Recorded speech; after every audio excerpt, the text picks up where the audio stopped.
Bismillahirrahmanirrahim. Assalamualaikum warahmatullahi wabarakatuh. Selamat siang teman-teman semua. Hari ini kita memasuki materi mata kuliah yang ke-10, yaitu laporan penelitian tindakan kelas bab 2. Di sini saya dan teman-teman saya dari kelompok 10 akan sedikit menjelaskan bagaimana isi dari bab 2 ini atau pada kajian pustaka. Sebelum menginjak materi, izinkan saya untuk memperkenalkan anggota kelompok saya yang terdiri dari saya sendiri, yaitu Cynthia Alfiani, dan kedua rekan saya, yaitu Ahmad Hilal At-Tariqi dan Muhammad Rifki Hidayatullah. Mata kuliah penelitian tindakan kelas ini diampu oleh Ibu Rizky Amelia. Baik, selanjutnya yaitu tentang subbab pembahasan yang akan kami bahas. Oke, subbab yang akan kami bahas pada hari ini seperti yang telah dijelaskan oleh pemateri sebelumnya, yaitu yang pertama tentang isi bab kedua, yaitu kajian teori, kerangka berpikir, serta hipotesis tindakan. Baik, menginjak kepada materi pertama, yaitu kajian teori. Seperti yang dijelaskan oleh pemateri kemarin, bahwa kajian teori merupakan kumpulan dari berbagai teori yang berisi referensi dan menjadi dasar dalam sebuah penelitian. Apabila kita ambil dari pengertian dari ahli atau dari para ahli, yaitu Kneller mengungkapkan bahwa teori mempunyai dua makna, yaitu yang menurutnya itu teori itu memiliki sifat yang empiris, artinya teori juga merupakan sebuah hasil dari hipotesis yang sudah diuji menggunakan eksperimen dan juga observasi. Dalam kajian teori penelitian tindakan kelas, jelas memaparkan mengenai masalah yang diteliti serta tindakan yang dipilih. Seperti yang kita ketahui bersama, ketika kita akan menyusun penelitian tindakan kelas, hal pertama yang harus kita lakukan atau kita ketahui sebagai guru adalah masalah apa yang tengah terjadi di lapangan atau di tempat kerja atau di dalam kelas. Jadi, dapat disimpulkan, dalam kajian teori ini minimal harus ada teori tentang masalah dan teori tentang tindakan yang diambil untuk mengatasi permasalahan yang diangkat. Baik, selanjutnya saya akan memberi contoh dari laporan yang saya ambil dengan judul penggunaan metode diskusi untuk meningkatkan hasil belajar IPA pada siswa kelas 4 SDN Sambi 4 tahun pelajaran 2009-2010 oleh penulis TH Kunang Gayatri. Oke, apabila kita melihat dari judul itu, minimal kerangka kajian teori dari contoh judul ini berisi tentang yang pertama, metode diskusi, kemudian yang kedua, hasil belajar, dan yang ketiga yaitu hakikat IPA. Dari metode diskusi bisa kita masukkan materi seperti pengertian metode diskusi, prinsip penggunaan metode diskusi, penerapan, dan lain sebagainya. Di sini bisa kita ambil dari beberapa referensi seperti jurnal-jurnal ilmiah atau mengutip dari para ahli. Kemudian hasil belajar bisa juga dimasukkan materi tentang pengertian dari hasil belajar, faktor apa saja yang mempengaruhi hasil belajar, dan lain sebagainya. Kemudian yang ketiga yaitu hakikat IPA. Nah, di sini dalam materi hakikat IPA bisa juga dimasukkan materi tentang pengertian. Apa itu hakikat IPA, tujuan ataupun ruang lingkup yang terdapat dalam hakikat IPA. Oke, next yaitu contoh yang dapat dilihat teman-teman sekalian di layar. Nah, di situ terdapat contoh dari materi apa saja yang dimasukkan dalam hasil belajar. Seperti yang saya jelaskan tadi, minimal dalam penjelasan atau pemaparan materi hasil belajar di dalam kajian teori terdapat minimalnya itu pengertian atau faktor dan lain sebagainya. Nah, dari pengertian hasil belajar di sini teman-teman itu bisa mengambil dari para ahli ataupun dari jurnal-jurnal ilmiah, tetapi juga harus diperhatikan dalam pengambilan kutipan itu kita harus memparafrase agar tidak dianggap sebagai plagiasi. Oke, contoh yang pertama yaitu dari hasil belajar, yaitu pengertian dari hasil belajar itu sendiri lah. Di sini dari penulis menjelaskan bahwa belajar merupakan suatu perubahan tingkah laku di mana perubahan itu dapat mengarah kepada tingkah laku yang baik, tetapi juga ada kemungkinan mengarah kepada tingkah laku yang lebih buruk. Nah, di sini penulis mengambil pendapat dari ahli yaitu Ngalim Purwanto. Kemudian yang kedua yaitu dari faktor-faktor yang mempengaruhi belajar. Di sini penulis juga mengambil dari pendapat seorang ahli yang bernama Ngalim Purwanto. Nah, di sini ada dua faktor yang mempengaruhi belajar atau yang dapat dibedakan menjadi dua, yaitu yang pertama faktor yang ada pada diri organisme itu sendiri atau faktor individual yang lain seperti kematangan, kecerdasan, latihan, motivasi, dan faktor pribadi. Kemudian yang kedua yaitu faktor yang ada di luar individu yang biasa kita sebut faktor sosial, di antara lain yaitu faktor keluarga atau keadaan rumah tangga, guru dan cara mengajarnya, dan lain-lain. Kemudian di sini penulis juga menjelaskan tentang jenis-jenis belajar yang penulis ambil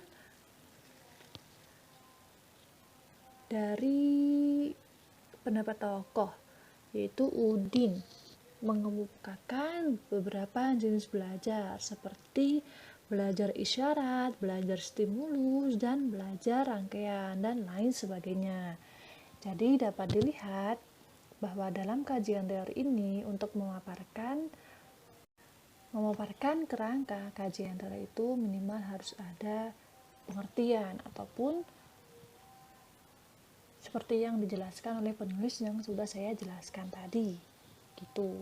Oke, selanjutnya yaitu kerangka kajian teori, yaitu dalam metode diskusi lah. Di sini bisa dimasukkan materi tentang pengertian, prinsip penggunaan, penerapan dan prosedur, serta keunggulan dan kelemahan. Nah, di sini dari judul yang tadi saya ambil, di sini penulis mengambil pengertian menurut Kamus Besar Bahasa Indonesia, yaitu metode diskusi merupakan cara yang teratur dan terpikir baik-baik untuk mencapai maksud dalam ilmu pengetahuan dan lain sebagainya. Kemudian penulis juga mengambil pengertian dari tokoh Joni dalam Siti Anita. Itu mengemukakan bahwa metode adalah berbagai cara kerja yang bersifat relatif yang umum sesuai untuk mencapai tujuan tertentu. Dalam laporan tersebut juga penulis juga memasukkan beberapa keunggulan atau kelemahan dari metode diskusi, seperti siswa dapat bertukar pikiran, siswa menghayati permasalahan, merangsang siswa untuk berpendapat, dan lain sebagainya. Baik, selanjutnya yaitu dalam hakikat ilmu pengetahuan alam. Nah, seperti yang saya jelaskan tadi, teman-teman dalam memasukkan materi atau teori hakikat IPA bisa memasukkan seperti pengertiannya, ataupun tujuan, ataupun ruang lingkup. Nah, di sini dalam contoh yang saya ambil, pemateri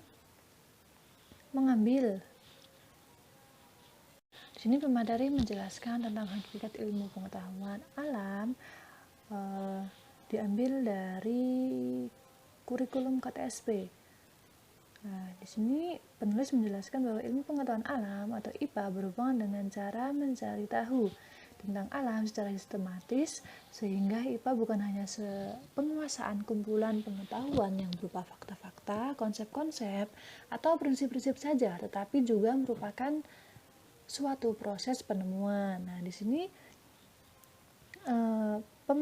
penulis juga mencantumkan tujuan IPA.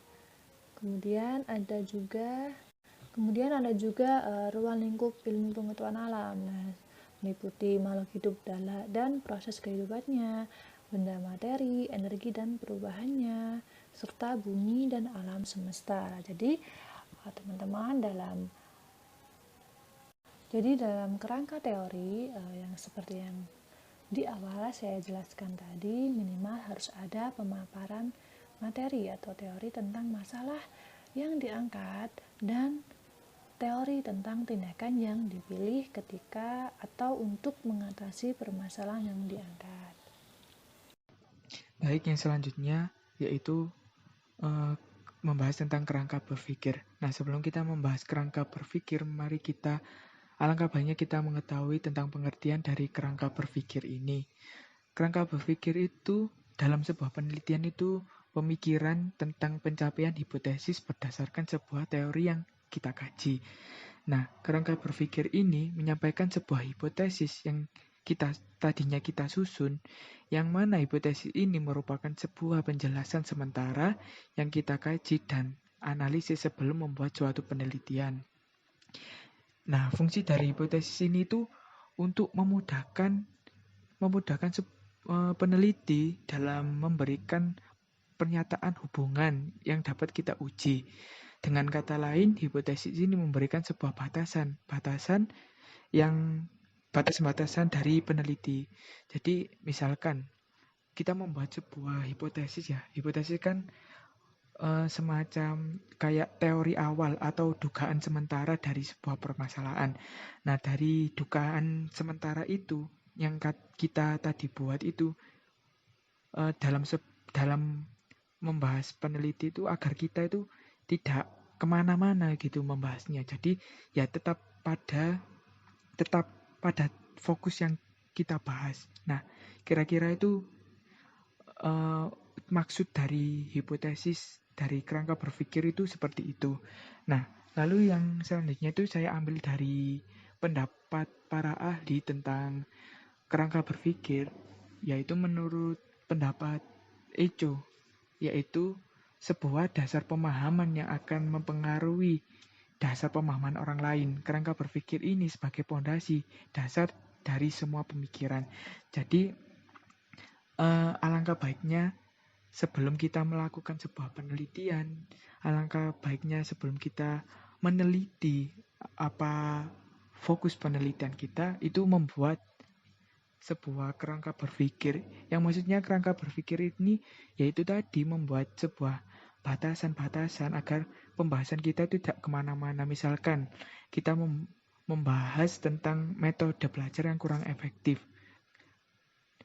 Nah, kita itu tetap pada fokus metode itu tadi dengan menggunakan hipotesis yaitu dugaan sementara.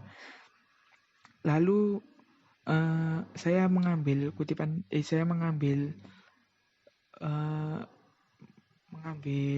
referensi dari jurnal itu. Menurut Suryan Sumantri menjelaskan tentang hubungan antara kerangka berpikir dan hipotesis itu adalah seorang peneliti harus menguasai teori-teori ilmiah sebagai dasar penyusunan kerangka pemikiran yang membuahkan hipotesis. Jadi ya itu diharapkan sebelum kita menuliskan sebuah kerangka berpikir, sebelum kita membuat rangka untuk membuat sebuah penelitian, alangkah baiknya kita memahami betul teori-teori yang akan kita gunakan untuk penelitian tersebut. Yang mana dari teori-teori yang kita ambil itu yang akan membuahkan sebuah hipotesis. Jadi secara garis besar, pengertian dari kerangka berpikir dalam sebuah penelitian itu seperti itu. Jadi kerangka berpikir ini sebagai pondasi awal atau batasan atau aturan agar kita tidak membahasnya itu kemana-mana. Jadi kira-kira kerangka berpikir itu untuk itu. Lalu yang selanjutnya, kerangka berpikir dalam PTK. Adapun kerangka berpikir dalam PTK itu ada 4. yaitu permasalahan yang melatar belakangi dilakukan penelitian. Yang kedua, tindakan yang dipilih untuk mengatasi permasalahan. Yang keempat, kelebihan dari tindakan PTK yang kita gunakan. Yang keempat, tolak ukur keberhasilan dari penelitian sebelumnya. Jadi membahas yang pertama, permasalahan yang melatar belakangi dilakukan penelitian. Nah, jadi sebelum kita melakukan penelitian, kita harus mencantumkan latar belakang permasalahan yang kita teliti dalam kerangka berpikir. Jadi kita mencari masalah, apa permasalahan atau apa kendala yang dialami misalkan dalam sebuah kelas. Nah, jadi kalau kita sudah menemukan permasalahan atau pokok permasalahan yang selanjutnya kita akan teliti, kita harus mencantumkan latar belakang. Kenapa kita kok mengambil permasalahan itu? Nah, kira-kira seperti itu. Lalu yang selanjutnya itu tindakan yang dipilih untuk mengatasi permasalahan. Nah, itu berkesinambungan ya antara yang pertama pada poin pertama itu. Jadi ketika kita sudah menemukan permasalahan, apa fokus permasalahan kita, misalkan mengatasi kendala atau mengatasi sulit belajar atau dalam sebuah kelas, lalu yang selanjutnya itu langkah apa yang kita lakukan untuk menyelesaikan permasalahan tersebut. Jadi kita menentukan sebuah tindakan yang dilakukan dalam menyelesaikan sebuah permasalahan tersebut, yang mana tindakan tersebut mengacu pada pola PTK dan tahapannya. Jadi ya kayak setelah kita tahu apa permasalahannya, lalu yang selanjutnya itu kita membuat langkah apa yang cocok untuk menyelesaikan masalah yang dihadapi dalam sebuah kelas tersebut. Kira-kira gampangannya seperti itu. Untuk memahaminya seperti itu. Lalu yang selanjutnya mencantumkan kelebihan dari PTK, tindakan PTK yang kita gunakan. Nah, tadi kan kita yang pertama itu mencari masalah, menemukan masalah dalam sebuah kelas. Lalu yang selanjutnya itu kita menentukan langkah apa yang harus kita lakukan. Nah, yang selanjutnya itu kita harus memberikan argumentasi atau kita memberikan sebuah penguatan terhadap langkah yang kita buat. Misalkan dalam metode belajar A, ini kayak kurang kuat yang mengakibatkan siswa itu malas belajar. Lalu kita mencari metode yang baru, yang mana lebih mengasihkan lah, katakanlah seperti itu, untuk menyelesaikan permasalahan tersebut. Nah, langkah tersebut kita harus memberikan suatu penguatan-penguatan. Kalau kelebihan dari metode yang kita pilih itu seperti ini. Metode yang kita pilih misalkan lebih mengasihkan, lebih membuat siswa seperti ini. Nah, kira-kira itu seperti itu. Yang selanjutnya, poin terakhir, tolak ukur keberhasilan dari penelitian sebelumnya. Nah, ini jadi kita harus mengambil referensi yang sebelumnya kita. Jadi misalkan kita meneliti penelitian masalah ini. Nah, yang poin 4 ini maksudnya kita mengemukakan keberhasilan dari penelitian yang sama seperti kita. Nah, mencantumkan tolak ukur yang sebelumnya. Yang selanjutnya yaitu penyusunan kerangka berpikir dalam penelitian tindakan kelas. Nah, di dalam penyusunan kerangka berpikir, peneliti itu dibebaskan untuk membuat bagaimana model penyusunannya. Di dalam kerangka berpikir ini yang saya mencari melihat referensi itu kira-kira ada dua bentuk model kerangka berpikir, yaitu dalam bentuk diagram atau dalam bentuk bagian-bagian. Nah, dalam bentuk diagram ini kurang lebih itu jika digambarkan itu seperti kayak power factor. Nanti habis ini ada contoh. Saya berikan contohnya bagaimana bentuk diagram. Nah, yang satunya itu bagian-bagian. Jadi kalau yang bagian-bagian ini lebih seperti mendeskripsikan, jadi dalam bentuk tulisan-tulisan saja, seperti poin-poin yang tadi sudah saya jelaskan di atas. Nah, adapun dalam penyusunan kerangka berpikir ini ada 4 poin yang harus diperhatikan. Yang pertama yaitu merumuskan kondisi saat ini sebelum dilaksanakan PTK menggunakan bahasa yang singkat. Nah, itu seperti pada slide sebelumnya yang saya jelaskan tentang permasalahan yang melatar belakangi dilakukannya penelitian. Nah, kira-kira itu sama. Nah, ini ketika menyusun itu harus menggunakan kata-kata yang singkat dan jelas dan tidak berbelit-belit. Jadi langsung kayak paten gitu loh, kayak tidak berbelit kayak kesana kemari, tapi langsung jadi menyusun dengan singkat dan jelas. Lalu yang kedua yaitu merumuskan tindakan yang akan dilakukan secara singkat. Nah, tadi kan seperti langkah-langkah di atas itu kayak mencari atau melakukan tindakan apa yang akan dilakukan. Nah, itu juga sama dijelaskan secara singkat. Kalau kalau dengan kita menggunakan metode yang bagian-bagian atau menggunakan metode yang seperti pemaparan itu ya menggunakan poin-poin pentingnya saja. Lalu yang ketiga, merumuskan hasil yang diharapkan dengan bahasa yang singkat. Nah, jadi ya harus menggunakan bahasa yang bisa dibaca, lalu menggunakan bahasa yang singkat dan padat dan tidak berbelit-belit. Lalu yang keempat yaitu menyusun dengan paragraf yang padu. Jika menggunakan bagan, merancang poin dengan alur yang rasional dan jelas. Jadi ya gitu. Jika kita menyusun dengan menggunakan bagan, kan otomatis kita menggunakan kayak seperti kurang lebih itu kayak paragraf-paragraf. Nah, itu kita harus waktu merancang poin-poinnya itu sesuai dengan alur dan tidak maju mundur kayak seperti cerita. Nah, itu kira-kira ya harus rasional dan jelas. Kira-kira seperti itu. Yang selanjutnya yaitu contoh dari bagaimana gambaran kerangka berpikir.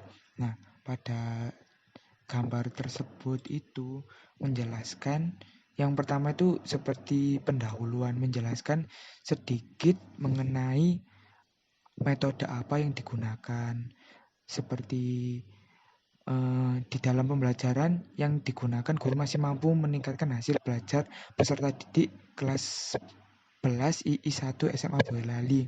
Penelitian mode pembelajaran kooperatif tipe thinking pair share sebagai metode pembelajaran. Jadi eh, pada susunan pertama itu seperti pendahuluan dari kerangka berpikir. Jadi kita di situ menjelaskan apa saja yang menjadi awal sumber bagaimana kita mengangkat suatu penelitian tersebut. Jadi kita gambarkan bagaimana guru tersebut menggunakan metode, lalu apa dampaknya, bagaimana masalahnya, lalu kita mengemukakan hasil pemecahan masalah. Nah, kira-kira intinya itu kita memberikan suatu pendahuluan sebelum kita masuk kepada poin-poin, kepada ini tadi, kepada metode yang tadi kita gunakan, yaitu metode apa yang kita pilih tadi seperti diagram atau bagan. Nah, di sini tadi saya mencontohkan tentang metode diagram. Setelah tadi sudah memberikan suatu pendahuluan dalam penelitian kita, lalu kita masuk kepada metode yang kita pilih, yaitu tadi saya mencari contoh itu menggunakan diagram. Nah, ini digambarkan diagramnya. Jadi Jadi seperti mengikuti kaidah-kaidah dalam dalam sebuah kerangka berpikir tadi. Jadi kita menjelaskan dari awal. Maksudnya itu di situ terdapat gambar seperti kondisi awal. Nah, kita menggambarkan bagaimana kondisi awal permasalahan seperti tadi poin 4 yaitu permasalahan yang melatar belakangi dilakukan penelitian. Nah, kita menggambarkan, kita mencari masalah apa yang dihadapi siswa. Nah, di situ permasalahannya adalah hasil belajar siswa didik dalam mapel sosiologi rendah. Nah, setelah itu masuk ke langkah kedua, itu tindakan yang dipilih untuk mengatasi permasalahan. Nah, itu masuk kepada proses. Lalu dalam mengatasi sebuah sebuah hasil belajar yang rendah, maka peneliti tadi mencoba menerapkan sebuah model think pair share. Nah, setelah mencoba menerapkan, yaitu masuk kepada tindakan yang dipilih. Nah, ya kalau jika kita menggunakan bagan, kita nantinya itu mengemukakan mengapa kita menggunakan penerapan model seperti itu. Kita harus mengemukakan kelebihan-kelebihan dari tindakan yang kita pilih ini, seperti kelebihan dari model think pair dalam mengatasi masalah tadi. Lalu setelah itu kondisi akhir, nah nanti jadilah pada yang terakhir itu meningkatkan hasil belajar. Nah, nanti secara kerangka berpikir itu seperti itu. Jadi di sini intinya kerangka berpikir itu agar peneliti itu memiliki sebuah kayak batasan. Jadi tidak kayak tidak kesana kemari, kayak tidak tertata. Jadi tujuan adanya kerangka berpikir ini menata agar peneliti itu tetap pada fokus yang ditelitinya. Jadi kira-kira seperti itu. Baik, di sini saya akan menjelaskan tentang hipotesis tindakan. Berdasarkan asal kata, hipotesis berasal dari bahasa Yunani, yakni hupo dan tesis, yang mana hupo berarti sementara, sedangkan tesis adalah pernyataan atau teori. Nah, dalam Kamus Besar Bahasa Indonesia atau KBBI, arti dari hipotesis ini adalah sesuatu yang dianggap benar untuk alasan atau pengutaraan pendapat, yakni teori, proposisi, dan sebagainya, meskipun kebenarannya masih harus dibuktikan atau anggapan dasar. Jadi, hipotesis ini adalah pernyataan sementara dari peneliti terhadap masalah penelitian. Nah, karena hipotesis ini sifatnya praduga, jadi hipotesis ini bukanlah suatu kebenaran, yang mana bisa saja hipotesis ini benar atau bisa saja hipotesis ini salah. Sedangkan menurut para ahli, hipotesis menurut Zygmunt adalah proposisi atau dugaan yang belum terbukti. Artinya, dugaan masih bersifat tentatif. Dugaan tersebut menjelaskan fakta atau fenomena serta kemungkinan jawaban atas pertanyaan-pertanyaan penelitian. Adapun menurut Erwan Agus Purwanto dan dia mengatakan bahwa hipotesis merupakan pernyataan atau tuduhan yang bersifat sementara atau tentatif. Dugaan tersebut berisi masalah penelitian yang kebenarannya masih lemah atau belum tentu benar sehingga harus diuji secara empiris. Jadi hipotesis ini adalah sebagai kesimpulan sementara atau suatu jawaban yang bersifat sementara, serta merupakan konstruksi penelitian mengenai masalah penelitian yang menyatakan hubungan antara dua variabel atau lebih. Hipotesis tindakan adalah dugaan sementara mengenai keberhasilan tindakan untuk mengubah atau mengatasi masalah yang diangkat dalam penelitian. Hipotesis tindakan adalah dugaan mengenai perubahan yang akan terjadi jika suatu tindakan dilakukan. Hipotesis dirumuskan dalam bentuk keyakinan bahwa tindakan yang diambil akan dapat memperbaiki suatu sistem, proses, atau hasil. Jadi hipotesis tindakan ini mencerminkan dugaan sementara atas prediksi perubahan apa yang akan terjadi pada objek penelitian jika suatu tindakan itu dilakukan. hipotesis tindakan ini pada umumnya dalam berbentuk kecenderungan atau keyakinan pada proses atau hasil belajar yang akan muncul setelah suatu tindakan diberlakukan atau diterapkan. Misalkan kita berhipotesis bahwa dengan metode ceramah ini bisa meningkatkan prestasi siswa. Nah, hipotesis tindakan ini adalah keyakinan kita akan ada dampak dari penerapan metode tersebut. Nah, sedangkan manfaat hipotesis ini memberikan penjelasan sementara tentang gejala-gejala serta memudahkan perluasan pengetahuan dalam suatu bidang. Jadi, hipotesis yang telah terencana dengan baik akan dapat memberikan arah dan mengemukakan penjelasan. Karena hipotesis tersebut dapat diuji dan divalidasi melalui penyelidikan ilmiah, maka hipotesis dapat membantu kita untuk memperluas pengetahuan. Adapun jenis-jenis hipotesis ini ada 2.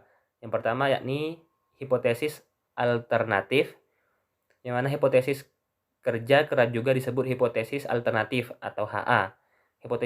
Hipotesis kerja ini berfungsi untuk menyatakan hubungan antara variabel X dan Y.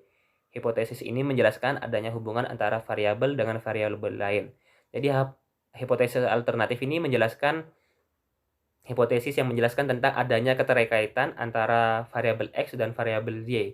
Misalkan, kita meneliti tentang pengaruh pembuangan sampah terhadap kebersihan lingkungan.